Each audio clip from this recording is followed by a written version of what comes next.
Channel 5 interrupts programs to bring an important announcement. Please stand by for more information. The temporary Prime Minister, Tony Blair, has announced that the Nebula-Flu is finally eradicated after the nuclear missiles launched to our country last week.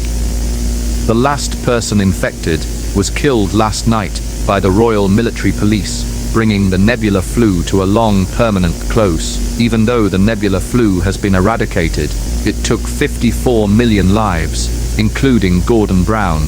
Channel 5 now has permission from Her Majesty's government to tell you that Queen Elizabeth has died.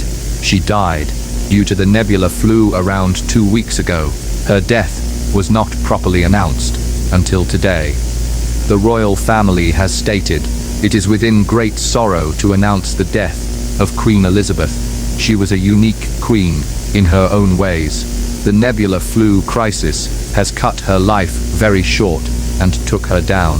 Prince Charles is now officially our new leader, King Charles III.